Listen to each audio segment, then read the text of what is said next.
জীবনে কিছু শেখা অত্যন্ত গুরুত্বপূর্ণ। এবার কি কি শিখতে হবে সেই সব শেখানোর জন্য অনেক শিক্ষক রয়েছেন, কিন্তু কি শিখবেন না আর কি করবেন না এটা আমাদের নিজের অভিজ্ঞতা দিয়ে শিখতে হয়। কিন্তু তার মানে এটা নয় যে যদি আপনাকে শিখতে হয় যে আগুনের তাপ কতটা, আপনাকে আগুনের মধ্যে হাত দিতে হবে।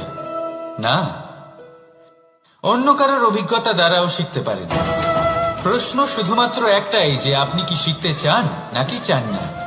যদি আপনি এটাই ভাবেন যে আমি শুধুই নিজের অভিজ্ঞতা দ্বারাই শিখতে চাই, তাহলে জীবনকাল ছোট মনে হবে, অনেক কিছুই শিখতে পারবেন না। তাই নিজের সাথে সাথে বড়দের অভিজ্ঞতার দ্বারাও শেখা শুরু করে দিন। এই সংসারের অভিজ্ঞতা দ্বারা শিখতে শুরু করে দিন। আর এটা নিশ্চিত রূপে শেখা আবশ্যক যে কখন কি করবেন না, কোথায় থামতে হবে আর কোথায় থামবেন না। তাহলে আসুন আর আমার সাথে ভালোবেসে বলুন, রাধা রাধা।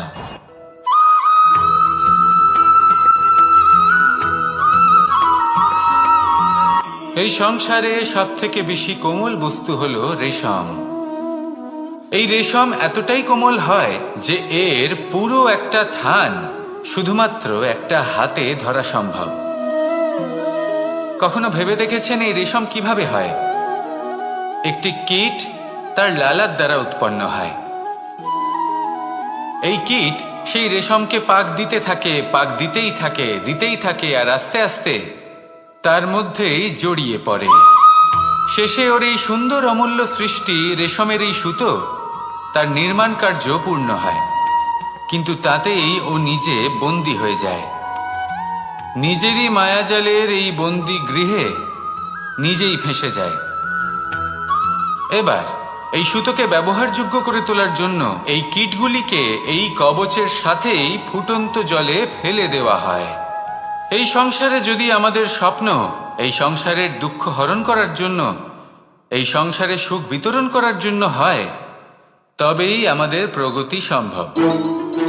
যদি আমাদের এই স্বপ্ন শুধুই আমাদের এবং আমাদের স্বার্থ সিদ্ধির জন্য হয়, তাহলে এই স্বপ্ন আমাদের অন্ধ করে দেবে, আমাদের অন্ধকারের পথে নিয়ে যাবে, আর আমরাও সেই কীটের মতো হয়ে যাব। নিজেদেরই মায়াজালে আমরা নিজেই ফেঁসে যাব, আর শেষে আমরা যদি কিছু লাভ করি তা হবে একাকিত্ব, অন্ধকারময় মৃত্যু। তাই স্বপ্ন অবশ্যই দেখুন, কিন্তু এমনভাবে স্বপ্ন দেখবেন না যে তার এই বন্দিগৃহে আপনি নিজেই ফেঁসে গেলেন। স্বপ্ন দেখুন পরোপকারে।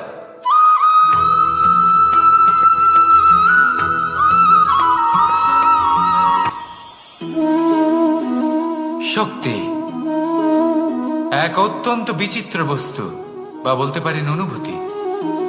পিতা সবসময় চান যেন তিনি তার শক্তি পুত্রকে। আসুন আপনাকে সহজে বোঝাই। যদি আপনি সুপাত্র হন আর আপনাকে শক্তি দেওয়া হয়, তাহলে আপনি সেই শক্তির গুরুত্ব বুঝবেন, কোথায় সেই শক্তি প্রয়োগ করা উচিত সেটা বুঝবেন। আর এটা যেহেতু অর্জন করা শক্তি হবে, সেই শক্তির অপব্যবহার হবে না। কিন্তু যদি এই আপনি কুপাত্র হন আর যদি আপনাকে এই শক্তি দেওয়া হয়, তাহলে কি হবে? দেখতে গেলে এই শক্তি আপনি দান হিসেবে পেয়েছেন, তাই না আপনি এই শক্তির গুরুত্ব বুঝবেন আর না এর প্রয়োগ আপনি জানবেন।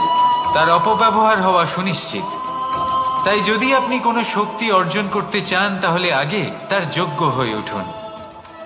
পুত্র নয়, পাত্র হয়ে উঠুন। আর আমার সাথে ভালোবেসে বলুন, রাধা রাধা।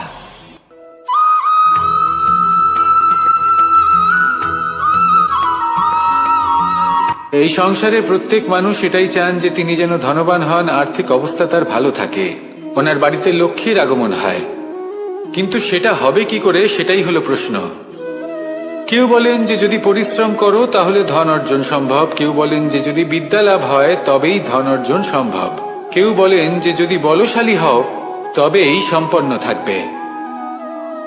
ভালো কথা, যদি তাই হয়ে থাকে, তবে দিনমজুর সারা দিন পরিশ্রম করেন, তিনি কেন ধনী হন না?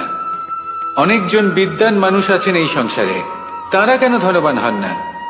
অনেক সংখ্যক বলশালী ব্যক্তি আছেন, তাদের কাছে ধন নেই কেন? তাদের কেন ধনের অভাব হয়? আবার এমনও কিছু মানুষ আছেন যারা পরিশ্রম করেন, তারা দিনমজুর, কিন্তু তারা ধন অর্জন করতে পারেন। কিছু বিদ্বান ব্যক্তি আছেন যাদের কাছে অধিক মাত্রায় ধন রয়েছে। কয়েকজন বলশালী ব্যক্তি রয়েছেন যাদের কাছে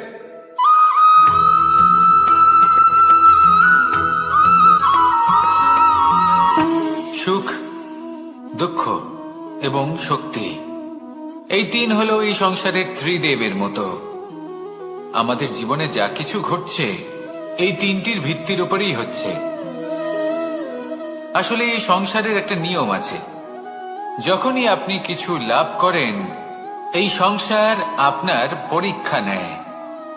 এটা জানার জন্য আপনার পরীক্ষা নেয় যে আপনি যা কিছুই লাভ করেছেন আপনি কি আদৌ সেটার যোগ্য কিনা।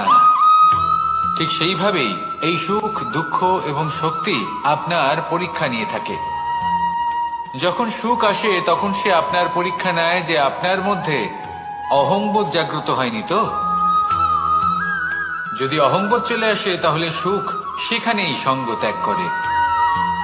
দুঃখ আপনার ধৈর্যের পরীক্ষা নিতে থাকে, আর যদি আপনার মধ্যে ধৈর্য না থাকে তাহলে এটা আপনাকে আরো বেশি দুঃখের গভীর অন্ধকারে ঠেলে দেবে।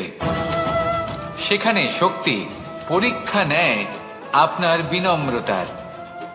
যদি আপনি বিনম্র না হন তাহলে হয় এই শক্তি আপনার সঙ্গ ত্যাগ করবে, নয় এই শক্তি বিনম্রতার অভাবে আপনার পতনের কারণ হতে পারে। এই সংসারে যে কোনো ব্যক্তি যিনি এই পরীক্ষায় উত্তীর্ণ হয়ে থাকেন এই জীবনে তিনি সাফল্য লাভ করেন।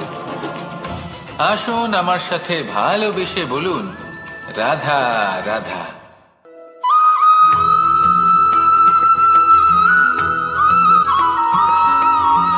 পঞ্চতত্ত্বের মধ্যে দ্বিতীয় তত্ত্ব হল ধরণী, ভূমি, যাকে আমরা ধরণী মাতা বলি।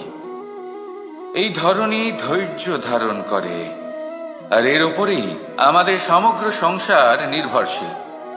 কারণ এই ভূমি সহ্য ক্ষমতা রাখে, এর সহ্য ক্ষমতা হল অপরিসীম।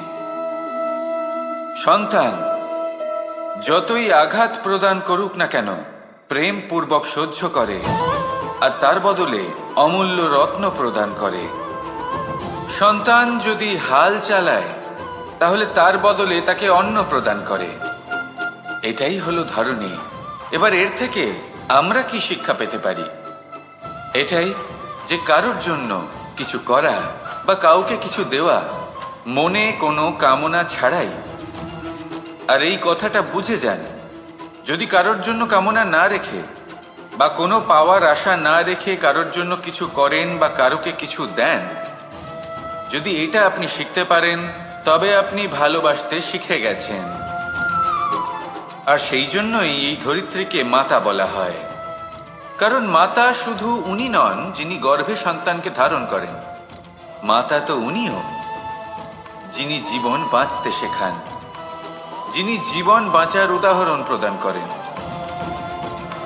তাহলে ধরণীর থেকে এই নিঃস্বার্থ ভাব শিখুন, নিঃস্বার্থ ভালোবাসা শিখুন, আর এই ভালোবাসার সাথেই বলুন, রাধা রাধা।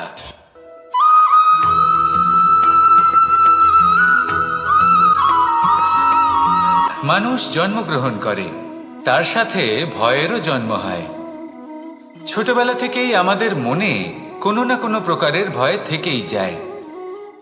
কেউ এই বিষয়ে ভয় পায় যে তার কোনো বস্তু তার থেকে দূরে চলে যাবে, কেউ এই বিষয়ে ভয় পায় যে আমি নিজেকে হারিয়ে ফেলব, কেউ এই ভেবে ভয় পায় যে আমার প্রিয়জনেরা তারা যেন আমার থেকে দূরে না চলে যায়, কেউ এই ভেবে ভয় পায় যে আমরা যেন পথ না হারিয়ে ফেলি, আদি ইত্যাদি। কিন্তু সত্যি কথা বলতে ভেবে দেখুন এই ভয় বাস্তবে কি? শুধুই একটা মনস্থিতি, আর কিছুই নয়। যা কিছু আপনি জীবনে পেয়েছেন তা একদিন আপনাকে হারাতে হবে। এই জীবন হলো আপনারই, কিন্তু তাও একদিন সমাপ্ত হবে। তাই ভয় পেয়ে কি লাভ?